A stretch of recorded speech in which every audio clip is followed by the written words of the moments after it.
ನಾನು ಅದಕ್ಕೆ ಹೇಳ್ತಾ ಇರೋದು, SIT ರಾಜ್ಯ ಸರ್ಕಾರ ನೇಮಕ ಮಾಡಿದೆ. SIT ಇಂಟ್ರೀಮ್ ರಿಪೋರ್ಟು ಯಾಕೆ ತಗೊಳ್ತಿಲ್ಲ ಸರ್ಕಾರ? ಮುಗಿಲಿ ಅಂತಂದರೆ 10 ವರ್ಷ ಮಾಡ್ತಾರೆ. ನಾನು ಆದಷ್ಟು ಬೇಗ ಅಲ್ಲ, ಇದು ಶುರು ಆದ ತಕ್ಷಣ ಅನೇಕ ಅಂಶಗಳು ಹೊರಗೆ ಬಂದಿದೆ. ಏನು ಬಂದಿದೆ ಅದನ್ನಾರು ಒಂದು ಇಂಟ್ರೀಮ್ ರಿಪೋರ್ಟ್ ಕೊಡಲಿ. ಇಂಟ್ರೀಮ್ ರಿಪೋರ್ಟ್ ಕೊಡೋಕ್ಕೆ ಸರ್ಕಾರ ಬಿಡಲಿಲ್ಲ ಅಂತಂದರೆ ಸರ್ಕಾರ ಬಿಡಲ್ಲ ಅಂತ ಅರ್ಥ. ಇದು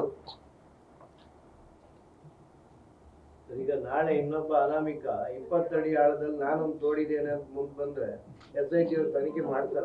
ಅಲ್ಲ, ನನಗೆ ಗೊತ್ತಿಲ್ಲ. ಇದೆಲ್ಲದೂ ಕೂಡ ಅದಕ್ಕೋಸ್ಕರ ಯಾರ್ಯಾರೋ ಏನೇನೋ ಅನಾಮಿಕ ಒಂದು ಕಂಪ್ಲೇಂಟ್ ಕೊಟ್ಟರೆ SITನ ರಚನೆ ಮಾಡೋಷ್ಟು ವೀಕ್ ಆಗಿದೆ ನಮ್ಮ ರಾಜ್ಯ ಸರ್ಕಾರ. ಅವನ್ಯಾರೋ ಅನಾಮಿಕ ಕೊಡಬೇಕಾ ಕಂಪ್ಲೇಂಟು? ಆಮೇಲೆ ಅವನು ಒಪ್ಕೊಂಡ್ಬಿಟ್ಟ, ನಾನು ಯಾರೋ ಹೇಳ್ಕೊಟ್ಟಿದ್ದು ನಾನು ಮಾಡಿದೆ ಅಂತ. ಹಂಗಾರೆ ಅವಾಗ SIT ಮಾಡೋಂಥ ಸಂದರ್ಭದಲ್ಲಿ ಒಬ್ಬ ಅನಾಮಿಕನ ಮೇಲೆ ತೀರ್ಮಾನ ಇವ್ರು ತೊಗೊಂಡ್ರ? ಇದೆಲ್ಲವೂ ಹೊರಗೆ ಬರುತ್ತೆ. ಯಾರೋ ಒಂದು ಕಂಪ್ಲೇಂಟ್ ಕೊಡ್ತಿದ್ದಂಗೆ ಅಲ್ಲೂ ಗುಂಡಿ ತೆಗಿ, ನಾಳೆ ಇದಕ್ಕಿದ್ದಂಗೆ ಹೇಳ್ತಾರೆ.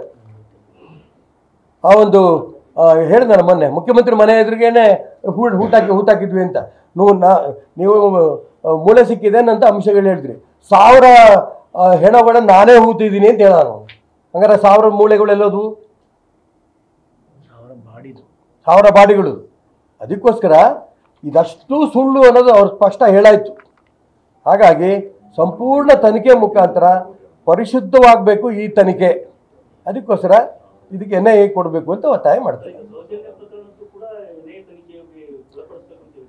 ನಾನು ಈ ಸೌಜನ್ಯಕ್ಕೂ ಇದಕ್ಕೆ ಸಂಬಂಧ ಇಲ್ಲ, ಇದೇ ಬೇರೆ. SITನಲ್ಲಿ ಅದಿದೆ. ಅವರು ಎಷ್ಟು ಮಟ್ಟಿಗೆ ತೊಗೊಂಡ್ರು ಈಗಾಗಲೇ ತುಂಬ ಸ್ಪಷ್ಟವಾಗಿ ಆಯಮ್ಮ ಹೇಳ್ಬಿಟ್ಲಲ್ಲ. SIT ಸೌಜನ್ಯದಲ್ಲಿದೆ. ಅನನ್ಯ ಎಂಥದ್ದು ಅನನ್ಯ ಭಟ್ ಅಲ್ಲ, ಎಲ್ಲ ಈಗ SITನಲ್ಲಿ ಏನೇನು ಕೊಟ್ಟಿರೋ ಅವ್ರು ಮಾಡ್ಕೊಂಡು ಹೋಗ್ಲಿ, ನಂದೇನು ಅಭ್ಯಂತರ ಇಲ್ಲ. ನಾನು ಹೇಳಕ್ಕೆ ಕೊಟ್ಟಿರೋದು ಈಗ ಅನೇಕ ಅಂಶಗಳು ಬೆಳಕಿಗೆ ಬಂದಾಯ್ತಲ್ಲ. ಇದರಲ್ಲಿ ಧರ್ಮಸ್ಥಳದ ಏನು ಪಾತ್ರ ಇಲ್ಲ ಅಂತ ಆಗಿದೆಯಲ್ಲ, ವೀರೇಂದ್ರ ಹೆಗ್ಡೆ ಕುಟುಂಬದ ಏನು ಇಲ್ಲ ಅಂತ ಆಗಿದೆಯಲ್ಲ. ಇದು ಇಡೀ ರಾಜ್ಯ ಜನ ಯಾವುದು ನೆಮ್ಮದಿ ಉಸಿರು ಬಿಟ್ಟಿದ್ದಾರೆ. ಹಿಂದೂ ಧರ್ಮಕ್ಕೆ ಒಂದು ರೀತಿಯ ಜಯ ಸಿಕ್ಕಿದೆ. ಹಿಂದೂ ಧರ್ಮವನ್ನು ಅಪಮಾನ ಮಾಡಬೇಕು ಅಂತ ಹೊರಟವರಿಗೆ ಮುಖಕ್ಕೆ ಸರಿಯಾದ ಪೆಟ್ಟು ಬಿದ್ದಿದೆ. ಅದಕ್ಕೆ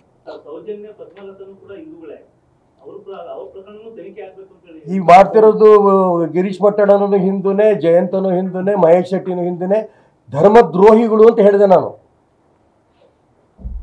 ಮುಸಲ್ಮಾನರು ಇದರಲ್ಲಿದ್ದಾರೆ. ಅವರು ಧರ್ಮವನ್ನು ತುಳಿಬೇಕು ಅಂತ ಹೊರಟವರು. ಹಾಗಾಗಿ ಇದೆಲ್ಲ ಧರ್ಮದ್ರೋಹಿಗಳು. ಹಿಂದೂಗಳಲ್ಲೇ ಯಾರು ಅವ್ರು ಹಿಂದಿದ್ದಾರೆ ಅದು ಹೊರಗೆ ಬರಬೇಕು. SDPI ಈ ರೀತಿ ರಾಷ್ಟ್ರದ್ರೋಹಿ ಸಂಘಟನೆಗಳೇ, ಮುಸ್ಲಿಂ ಸಂಘಟನೆಗಳೇ ಅದು ಹೊರಗೆ ಬರಬೇಕು. ಫಂಡಿಂಗ್ ಎಲ್ಲೆಲ್ಲಿಂದ ಬಂದಿದೆ ಅದೆಲ್ಲ ಹೊರಗಡೆ ಬರಬೇಕು. ಇದೆಲ್ಲ ಬರಬೇಕು ಅನ್ನೋದರೆ NIT ಮುಖಾಂತರನೇ, NIA ಮುಖಾಂತರನೇ ಆಗಬೇಕು. ಈ ದಿಕ್ಕಲ್ಲಿ ನಾನು ಒತ್ತಾಯ.